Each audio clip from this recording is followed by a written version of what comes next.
So for anybody new who's just come in, my name is Reverend Tamara, and I guess I can't really say new anymore. It's new-ish minister here at Centers for Spiritual Living White Rock. And today's talk is really focusing in on our third noble truth of nothing outside of me needs to change for me to be happy. That's a pretty big statement, right? There's a lot of things that go on in the world and around that I'm like, well, how can I be happy amidst this chaos, amidst all the things that are going on in this world? And is it even my right to be happy? Right? Somebody's suffering, and then how can I show up in joy and happiness when there's so much turmoil and pain? But the thing is, it is our beingness here to be in joy, to be the love expressed through the divine, and to know that we're walking this path together and that we're not alone. So I first heard this phrase, nothing outside of me needs to change for me to be happy, when I was taking some programs called through excellence seminars called the pursuit of excellence. And so I kind of heard this phrase, and then when I came and started listening to Reverend Terry, I was like, oh, he's talking my language. I understand what he's saying. And I think you guys have heard me say that I've been out church shopping a little bit and trying to find my home and find a home for my children to learn a deeper meaning of life. So we landed here at Centers for Spiritual Living White Rock. And that's where, again, Reverend Terry, who'd heard this from Reverend Marilyn, who is his teacher, and used that at her center in Vancouver as her noble truth. So this is how this is all carried along. And if you were here last week, Reverend Terry talked a little bit about all of the four, and knowing that they're not ours. Like, we can't claim them that I made this up and this is what CSL did. These truths are out there for others in different philosophies. So I wanted to look up where this one came from. So of course I turned to my good friend Google and AI and said, so, I think it's Bing, where did this quote first come from? And I'm going to put my glasses on because I have to read this. It is from Miyamoto Mushami. He said, "There's nothing outside of yourself that can ever enable you to get better, stronger, richer, quicker, or smarter. Everything is within. Everything exists. Seek nothing outside of yourself." And he wrote that back in 1645. So this has been around for quite some time. And when I woke up the other night thinking about this talk, and it just came to me, it's like, I spend a lot of my time in my life going, I'll be happy when I get that new job, when I find the perfect partner, when my husband finally listens and does everything I tell him to, or when I have more money, or when I have that red sports car. But those are things and challenges, but those aren't really what I'm looking for. I'm looking for that feeling. So that red sports car that I maybe desire is not about having that thing. It's about the feeling of freedom when I'm driving that, or when I'm listening to beautiful music with the top down, and I can just picture it now. But that is that feeling that I'm wanting. So it led me to think of a few questions, what is happiness? And is happiness a goal? Is it something that I'm reaching and trying to find? And is happiness even worth pursuing? There's that saying, happiness is fleeting. So why, one of my big questions I sometimes ask myself, or I have an unconscious belief of, does it really matter? I'm working on changing that. That sometimes I ask myself that, is it worth pursuing? But these are questions that we consider to lean into And does it, if I'm asking myself those questions and answering them honestly, am I answering it from that place of entitlement or victimhood? Because if I answer it from that place, that's not going to lead me to a path of happiness. That's going to lead me to a place of being unhappy. So, of course, we go to our science of mind, and there's a beloved teacher, Dr. Tom Stanner, who just made his transition last month, and actually yesterday was his memorial service. And he composed this almost 700-page document of everything Ernest Holmes said, all the papers, all the writings, everything. So, and he gave it to ministers so that we could just put in a word and Google thing. It's almost like Google, except for Ernest Holmes, which is great. So what he said in the glossary of Science of Mind, he said, Ernest Holmes said, happiness is a state of well-being or enjoyment of good of any kind. The general term applies to the enjoyment or pleasurable satisfaction. In metaphysics, it means a state of inner peace, a consciousness of the goodness of the divine, and the benefit attitude of the universe, a realization that joy can come to every person. It has a definite effect on mind and body and affairs, a state of permanent joy. It is never the will of the universal harmony that any person should be unhappy. We have that right to happiness which we can conceive. Notice that. We have the right to happiness that we can conceive. And provided that happiness hurts no one and is in keeping with the nature of the progressive life. Then he said, see joy. But what Dr. Sander said is, Dr. Holmes doesn't make the distinction between joy and happiness and pleasure. So he said, what he says is, for example, pleasure is a material satisfaction. Happiness is a mental satisfaction. But joy is that spiritual realization, that place within, that God quality, the divine quality of the one. So if we're going to use this idea today as talking about nothing outside of ourselves needs to change for us to be happy, then so we can expand our spiritual growth and expand our happiness and joy. And the difference between joy and happiness then comes from within. So where we view happiness, knowing that joy comes from within, and where we can sometimes view it, though, is that it's contingent upon some outside source. So if we tap into that natural state of being and making those choices of choosing to be happy and choosing joy and choosing to go within, because a lot of times we'll use others as our source of happiness. But we need to be self-reliant in this life to bring ourselves to that place of joy. As I know it's easy sometimes, we look at our parents, our partners, our teachers, whoever it is, and think of them as they know. So I've got to do what they say and then I'll be happy. And yet that isn't necessarily the truth. For each person, we each have our own individual barometer. We each have that inner divine sense that we know what is right, what is wrong for ourselves. So what I was thinking about this is, I know for myself sometimes, my partner will say to me, you know, Tamara, why do you, let's use journaling, why do you journal at 6 a.m. in the morning? Like, you know, sleep in, take it easy. So what I noticed myself doing is I stopped journaling. And it wasn't that he was saying journaling was wrong or what he was doing, but I had this thought that that was a judgment, so then I held myself back from doing what I love to do. I mean, I've been following Julia Cameron and her morning pages for a bazillion years, and I just love doing that. So it was like, oh, that's just a good point for me to notice. When somebody says something, do I take that as that truth so that I stop myself from having the joy that I want in my life? So I thought that was a good noticing for myself. And I've gone back to journaling, just so you know, it's all good. The poor guy.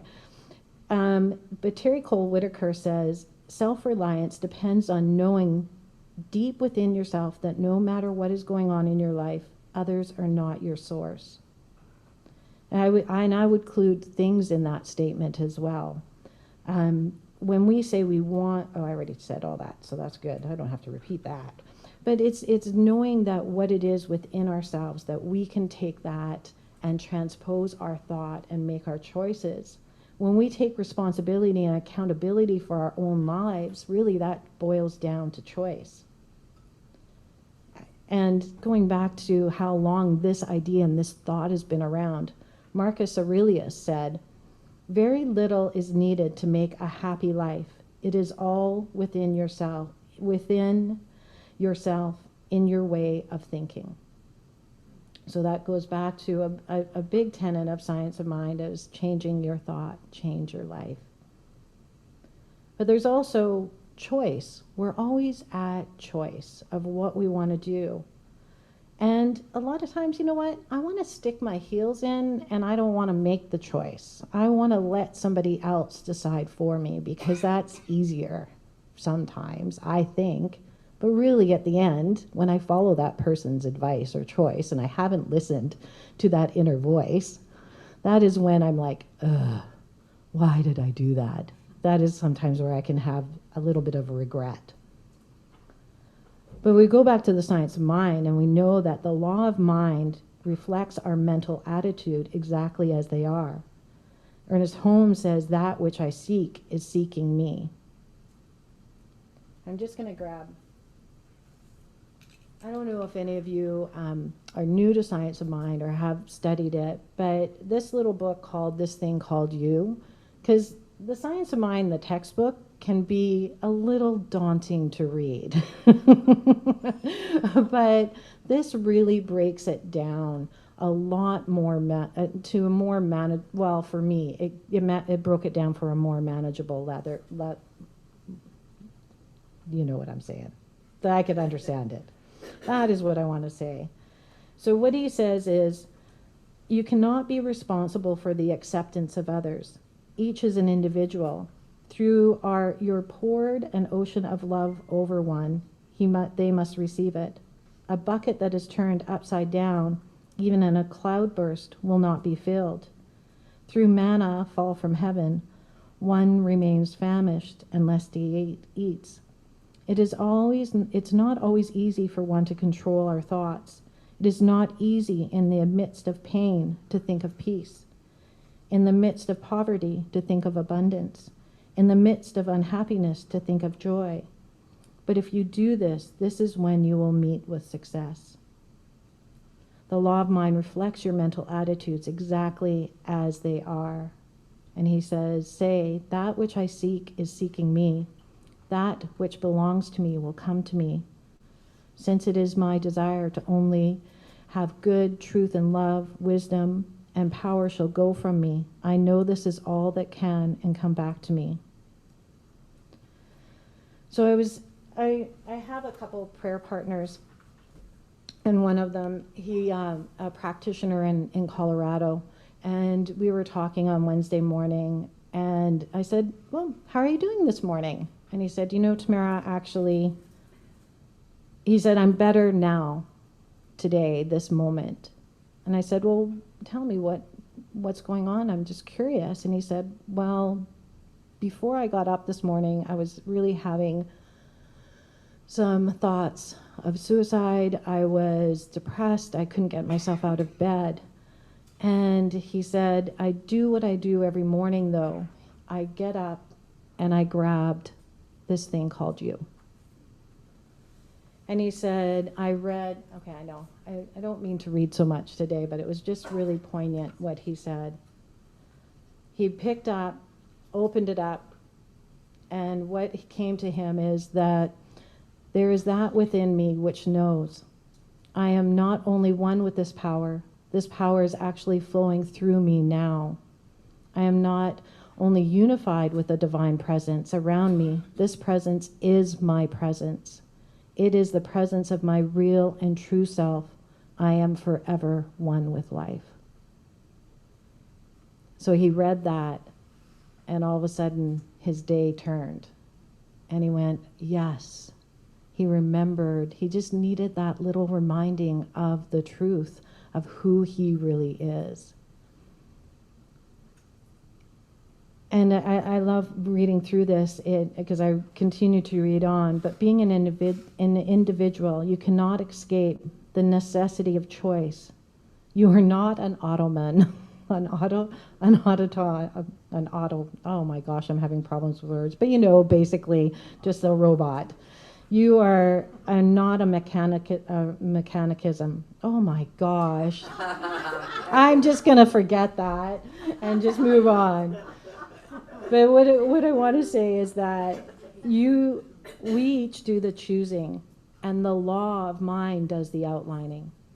So it is our thought that does the choosing. Sometimes I can get caught in that outlining of what I want, that red car, that red sports car. But that's outlining it. But where it is I need to do my treatment work within that sense of freedom, that sense of love, that sense of what it is that I'm looking for, of joy, of happiness.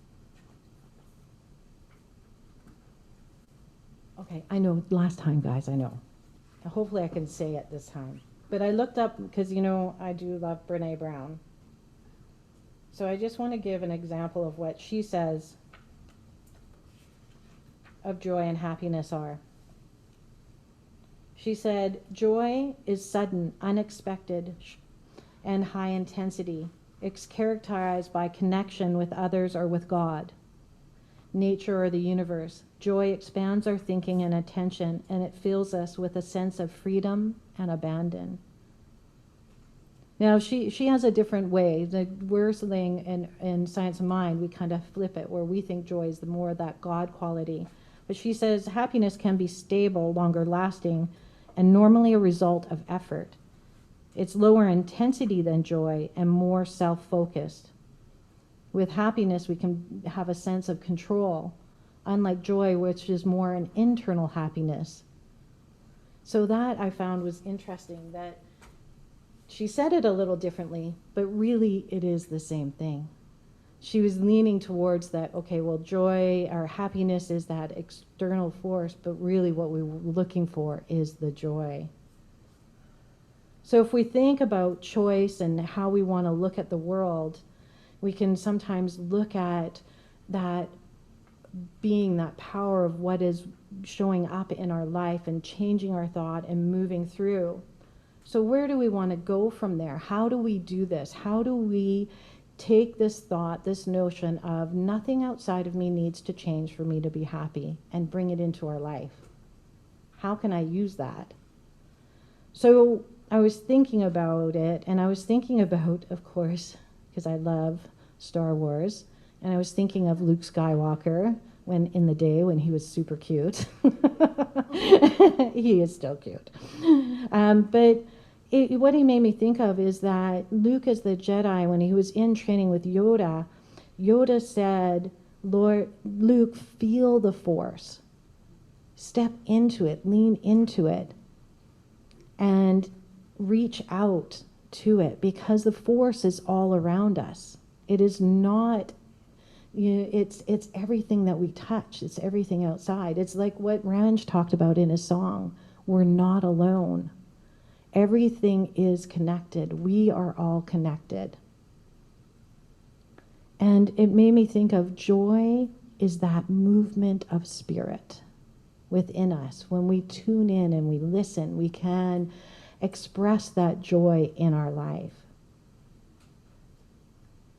So when we think about joy and happiness, if we look at joy as that absolute, it is a divine, universal quality, where happiness is that emotion of the mind.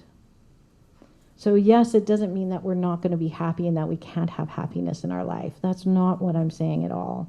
It is just recognizing, where is it really that we want? What is that underneath feeling that we want to bring forth? Is it joy? Is it happiness? Is it freedom?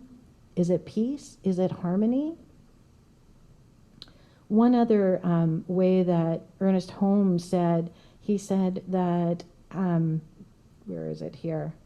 Oh no, this is Abraham Lincoln. He said, most folks are about as happy as they make up their minds to be. Right? How true is that? How true is that? There was one other thing I wanted to read to you. Let's see if I can.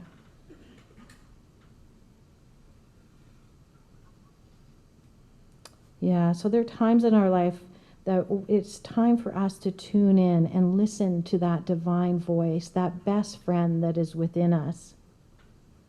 And know that it is up to us to make those choices. That nothing can bring you happiness but yourself. That's by Ralph Waldo Emerson. So, can I make choices in my life that give me a feeling of happiness? Yeah, I know I can. I know I can do that. So let us use our practice of prayer to tap into that well of the divine power and truth, and know that nothing outside of ourselves needs to change, because it is our choice. We can change. And sometimes that's really the challenge, isn't it? That is the challenge. But everyone here has it within them to do that. We can make a different choice, and it may be a baby step, maybe a large step, and maybe driving that red car. I don't know, but each of us can make that shift. And I know each of us here are here because we want something more, something deeper in our life. So that's our job today, people, is to go out and do one thing. Maybe it may be something a little different, but it may be something the same that brings you joy. But that is what it's all about, is spreading the kindness and joy of the world. And then here at Centers for Spiritual Living White Rock, we're going to ripple that joy out and make an impact globally. We just start small and grow, grow, grow. So let's take that into prayer.